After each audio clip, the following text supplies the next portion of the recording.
Good evening sa tanan viewers sa bilog kalibutan. Dira kamo sa Europe, good afternoon. Kag kamo sa Americas, good morning.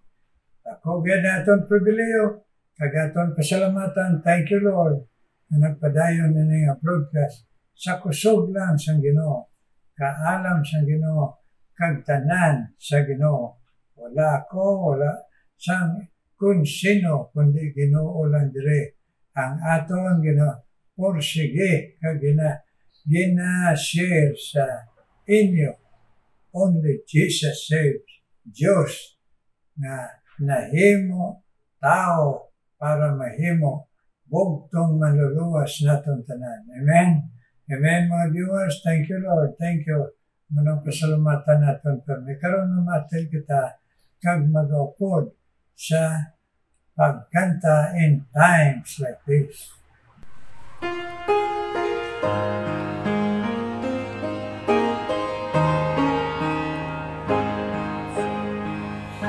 In times like this, you need a Savior.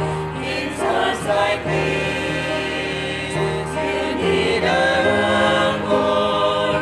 Be very sure, be very sure.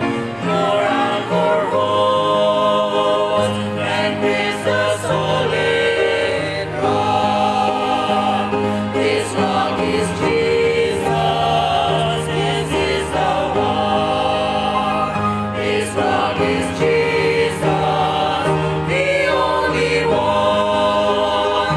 Be very sure. Be very sure. Your anchor holds and brings a solid rock.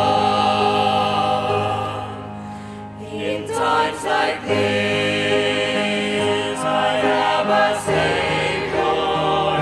In times like this, I have an anchor.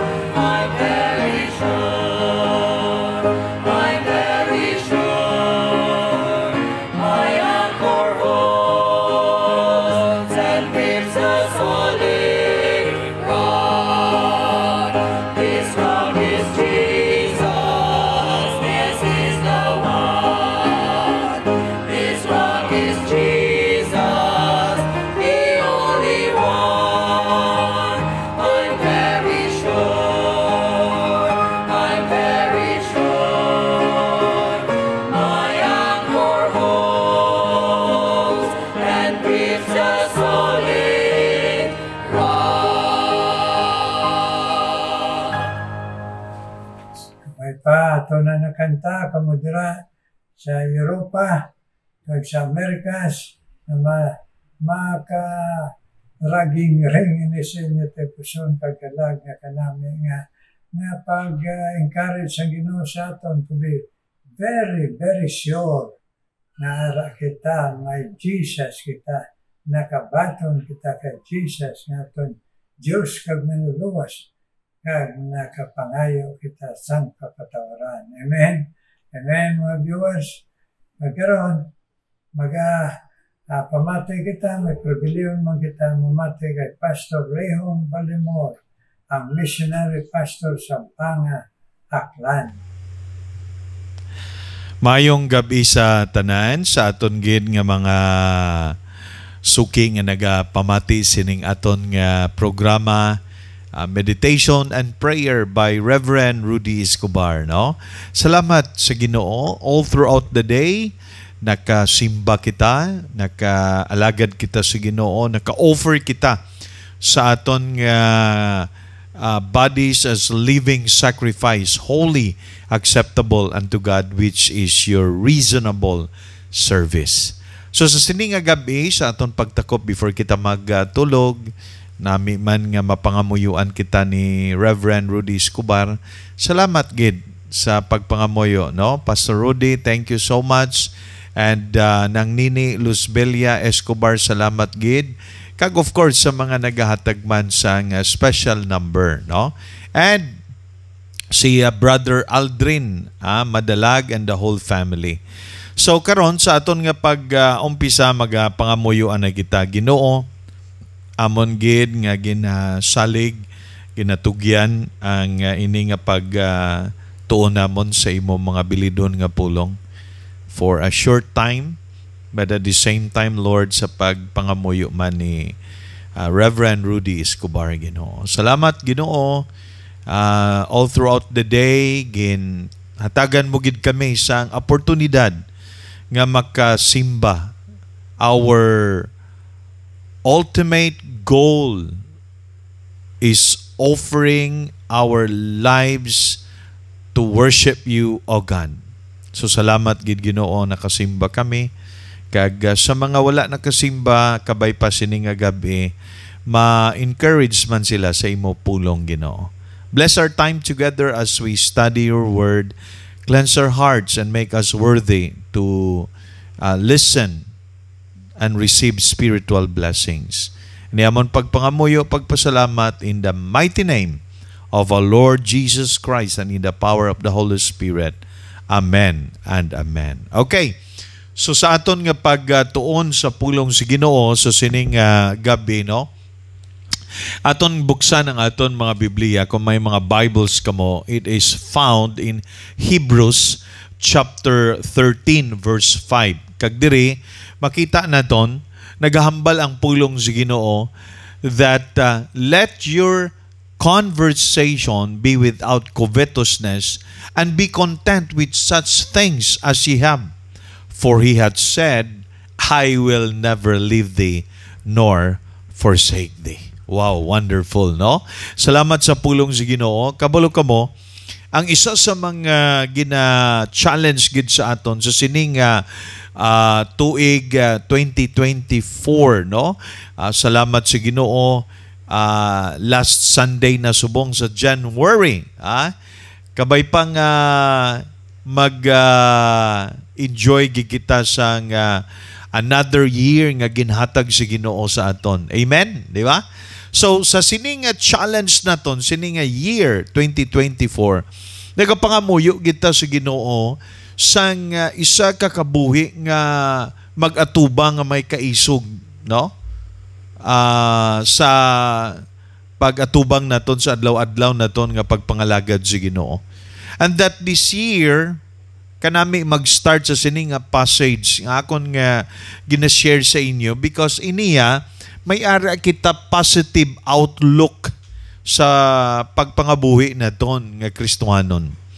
That is why ini diri sa Hebrews actually ang mga Bible scholars, no, gintun-an gid nila daw pulo pareho gid sa mga sulat ni Apostle Paul, pero wala gid sang exact nga naghambal nga ini kay Paul ini nga ginsulat. But the author of Hebrews, the Bible is silent about it, no? But some scholars, Bible scholars, nagapatigid sila nga si Apostle Paul sini. It's because daw may mga similarities sang iyang writings sa epistles, Pauline epistles niya, no?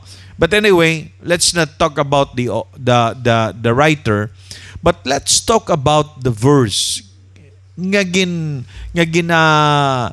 encourage gid sa aton, kag gina-challenge gid sa aton nga pagpangabuhi nga Kristohanon. Now, first and foremost, sa sining verse aton ni himay-himayon, no? Aton himay-himayon ining verse, may gin-mention diri, siling diri, let your conversation. Ining word nga conversation, hindi niya nga communication, nga naga-istorya ka. But ang word nga conversation, it means manner of life. May mga verses diri sa Bible that talks about the manner of life. Like makita naton diri no sa 1 Peter chapter 1 verse 18, and it says, for as much as ye know that ye were not redeemed with corruptible things as silver and gold from your vain conversation, your life, okay? Diri man sa James 3:13, who is wise man and endued with knowledge among you, let him show out of a good conversation, manner of life man gihapon, his works with meekness of wisdom. Okay? And then, diri man naton makita sa 1 Peter, chapter 3, verse 16. Having a good conscience, that whereas they speak evil of you as evildoers, they may be ashamed that falsely accuse your good manner of conversation, meaning character. Okay? Character. 2 Peter 3:11, ara man dira, no? Seeing then that all these things shall be dissolved, that what manner of persons ought ye to be in all holy conversation, life, holy life, manner of life, pangabuhi, pangalagad, character, pamatasan. Alright? Okay? So, kung aton intindihon gid ang pulong sa Ginoo, nagahatag ini sa aton sang isa kadako nga kamatuoran sa aton nga pagpangabuhi nga Kristohanon. Let your manner of life, amo nang aton dira nga pagatun-an karon, ang ginhambal dira, be without covetousness. So una gid ang aton nga conduct, our conduct. Okay? Ang aton nga conduct, ang aton nga pamatasan, pagpangalagad, pagpangabuhi naton nga Kristohanon, nga anak sa Ginoo. Kinahanglan wala sang covetousness. Covetousness.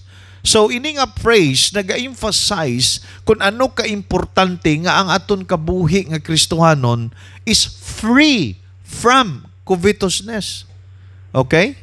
And it urges individual kita kada isa to avoid the temptation nga mag-desire gid kita sang mga butang nga ginposes sa iban ka gusto naton maangkon naton sa aton kabuhi, amo nang covetousness. Kaya ang covetousness, ang butang balon sina, is an excessive desire to possess or obtain something that belongs to someone else. That's why sa Ten Commandments, may ara ginambilan, nga ginhambal dira. Okay? Do not covet your neighbor's wife. Oh, see? Naangko na sa iban, imo pagid nga kuhaon. That is adultery. Okay? So, kung may mga butang ang iban, kaginatulok mo, nga gusto mo maangkon, and you exert effort nga gusto mo ginakuhaon sa imo kabuhi, hindi namin ina nga pagpangabuhi, pagpangalagad na diri sa kalibutan. Alright? It is often associated sang pamatasan nga envy, envious. Inabalang nahikaw ka. Amo nang word, nahikaw. Okay?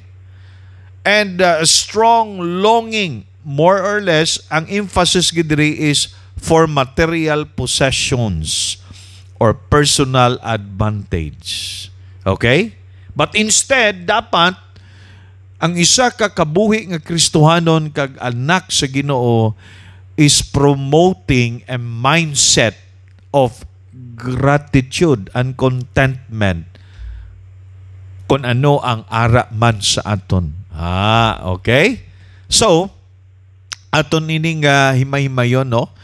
Ang aton nga pangabuhi, pamatasan nga Kristohanon is free from this. Meaning, kung anong ara sa aton nga mga butang nga ginalaw sa Ginoo, pasalamatan ta ina. Manabalang batasan sa isa ka tawo karon nga hindi siya kontento. That is why the next nga point naton dire nga emphasis siling dira, and be content with such things as ye have. So it talks about ang context sining of verse talks about material things gid. May mga tao nga ang ila handom sa kabuhi, kwarta, manggad, balay, salakyan, mga material nga mga bagay, amo nang gina-crave nila or gina-desire nila o kung gina-angkon nga gusto gid nila nga makuha sa ila kabuhi, whether you like it or not. Gusto ko gid ina. Amo nang bala. Amo nang mindset. Pareho sina, may cellphone ka. Ini nga ton mga young people subong, kung may magwa nga bago, why na? Ang daan nga cellphone, gusto gid may bago. Di ba? Kay nga ma-upgrade. Okay? May ara yang bago nga guwa. Okay. Hindi iya kontento kung anong ara nga magamit pa man. Di ba? May salakyan ka, gusto gid nga mabago ka gid sang salakyan kay may ara ka na salakyan. Why man na kon? Alright? Ang butang balon ko sina, material things. Mga butang nga material sa kalibutan hambal sa Ginoo, mga buhi ka sa sini nga pagpangalagad mo sa akon without covetousness. And the next thing is, you have to be content of what you have. Magkontento ka. Amo na nga kung kontento ang isa ka tao, mapinasalamato na siya sa Ginoo kung anong ara sa iya. Amen? Di ba? So kung anong ara nga na ginhatag sa Ginoo sa imo sa 2023, last year, ini nga 2024, pasalamatan mo sa Ginoo. You know, may mga kultura na dumduman ko, no? Way back mga 2001, 2002, gin-invite kami dito sa Hong Kong sa isa ka Bible conference. Ang culture gali dito sa Hong Kong, pag mag-Chinese, lapit na gali Chinese New Year, no? Ang ila kultura gali, tanan nga mga butang, bisan nami pa na, isla nila sang bag-o. Pero nami pa na, amo na, ami kasadya gid. Kay that time, uso pa, nga maglagaw-lagaw kami before sa New Year, Chinese New Year. May mga nakita kami nga mga basura nga ginhaboy na, pero kanami magamit pa. One time naglakat kami, may nakita kami nga isa ka bag with my friend Pastor Gordon Tabera. Isa ka bag, puro tanan sapatos. Lipay-lipay kami. Kanami nga mga sapatos. Ay abaw, ang nakita namon nga sapatos, puro tanan. Right. Right. Ay, siling namon. Pag-abot namon dito sa church, ginbukad namon, puro manitanan. Right, di nang left sini. So, siling namon, pahigad na lang na. The next day, naglakat naman kami. Nakakita naman kami isa ka bag. Siling na ni Pastor Tabira, kuhaan na, migo. Paglantaw namon, sapatos man. Pero way pa namon bukara, pag-abot namon sa church, ginbukad namon, puro tanan left. Partner gali dito. Po kanami. May mga tennis shoes, may mga pang formal shoes. Nakakita ko formal akon ginsuot. Pagsuot na kon, ay abaw nagwa ang akon nga ingron bala nga ano sa tiil. Kay buslot gali. Kanami-nami pa man gali pero may buslot ang idalom. Anyway, what I'm saying is, ang kultura nila, bisan nami pa na kung ano ang mga bagay, islan gina for them to have, you know,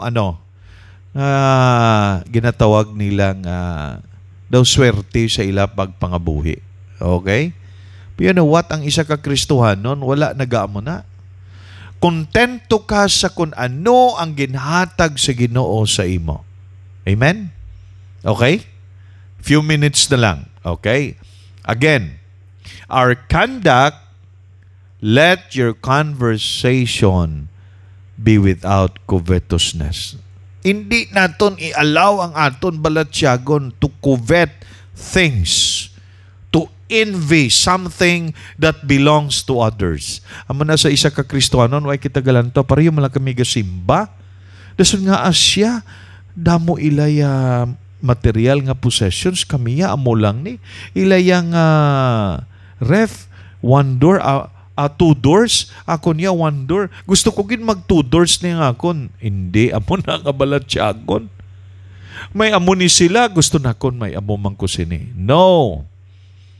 We have to be content of what God has given to us. Amen? Okay?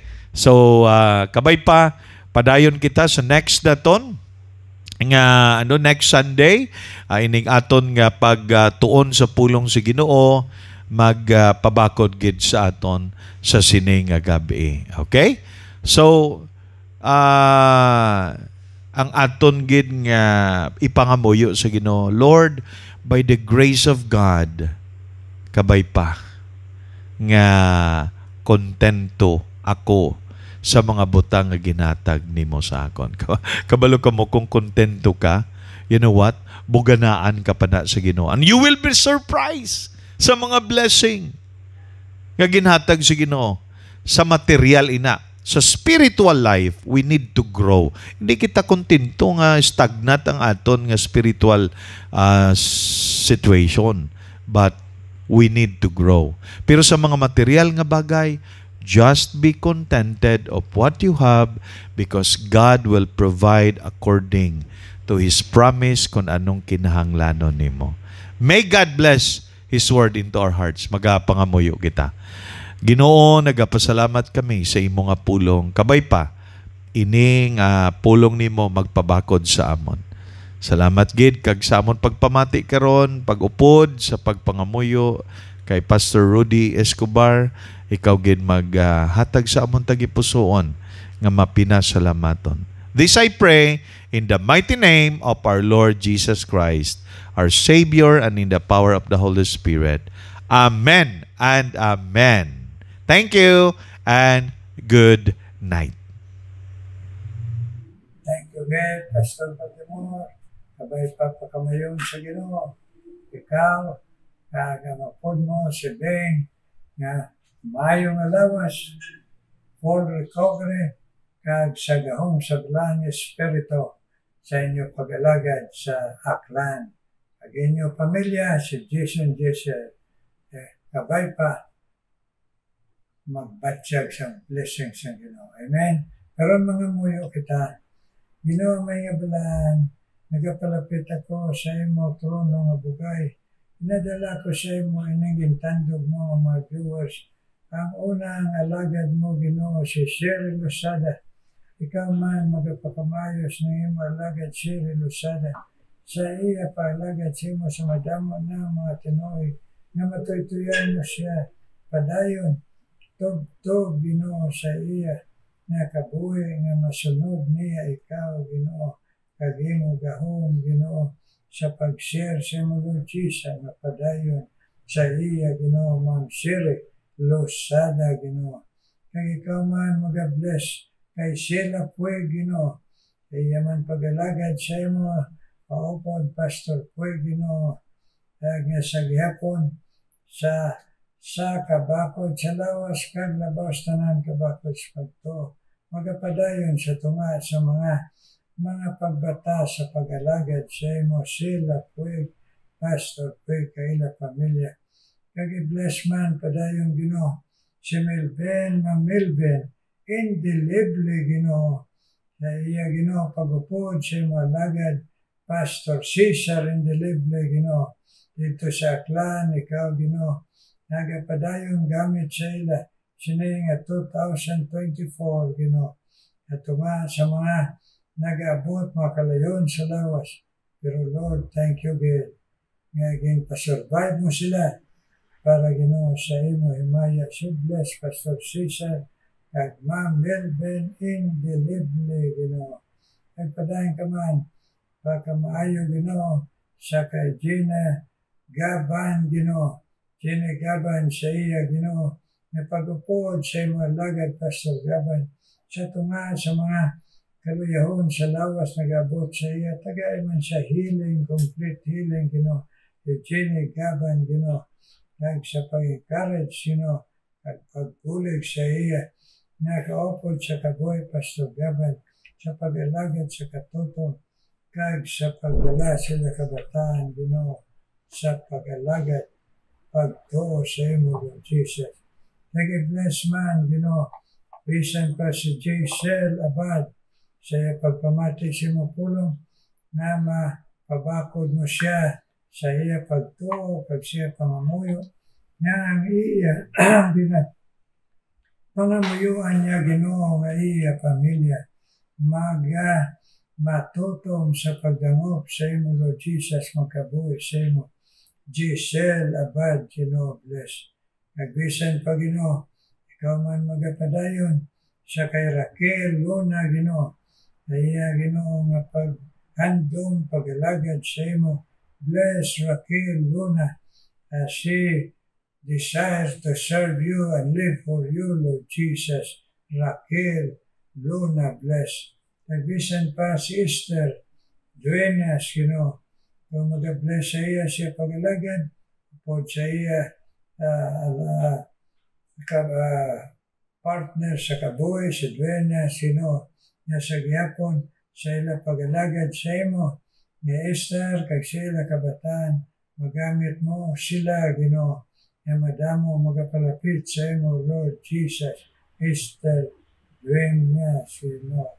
Nagbisan pa, Ginoo, kung magapadaan sa pag-bless man, Ginoo, kay Maribel Castillo, Ginoo, at kay Grace Lacson, bless na sila, Ginoo, ng mga Eloy, kag nagahandom sa imo, ipadayon nila katutom sa imo, sining at tuwi, Ginoo, Maribel Castillo, kag si Grace Lacson, bless, Lord. Nagbisan pa, Ginoo, Nole Balsumo, padayon man, Ginoo, pabako dyan pagtuo, sa nagapangamuyo siya, sa iya anak, si Journally, Ginoo, nga mahatagan mo complete healing, Ginoo. Yes, sabtaman, pangamuyo namo na po, sininga Eloy, Noli Balsumo, kag para man sa iya, panak kag sa iban pa nga kabataan, Ginoo. Kag ako man nadala sa imo, ikaw man mag-bless kay Cora Rodelias. Yes, bless Cora Rodelias, kag si Joy Luciano, sa katutong nga imo ginhatag sa ila nga magpalaygay sa imo pulong, na magmatutom sila na magkabuhi alagad sa imo, Ginoo. Cora Rodelias, bisan si Joy, si Dandan, kag si Toto Luciano, bless. Kag i-bless man, Ginoo, si Marilu Alagaban, Ginoo. Yes, kag si Agnes Villamel, please Lord, bless. Ini nga ginhatagan mo katuto magalagad sa imo, kag magapamati sa imo laygay sa sini nga broadcast. I-bless sila kabuhi, pangabuhi, Marilu Alagaban, kag si Ma'am Agnes Villamel, sa iya man pangamuyo siya pamilya. Please answer our prayers, Lord. In Jesus' name I pray. Amen, amen, amen.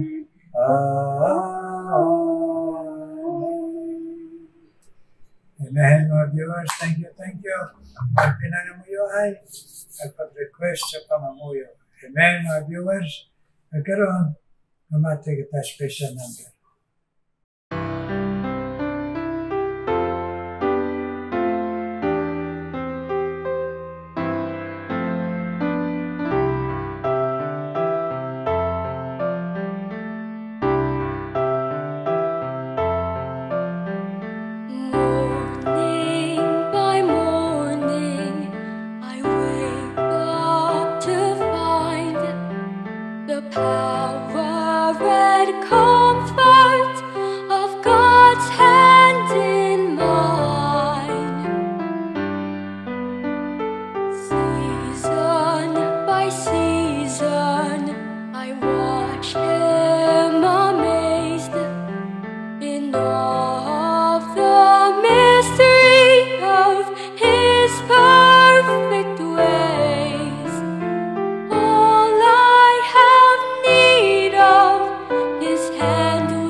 Thank you sa special number. May God bless you na naghahalad sa special number pag nag-participate sa inyong broadcast sa pag-encourage sa inyo tingog sa mga viewers. God bless you. Kag kita, mga viewers, malagad sa Ginoo. Kabay pang Ginoo perme. Magpabatyag sa atin sa iya presensya. Na ma-encourage kita physically and spiritually every day. God bless viewers. God bless.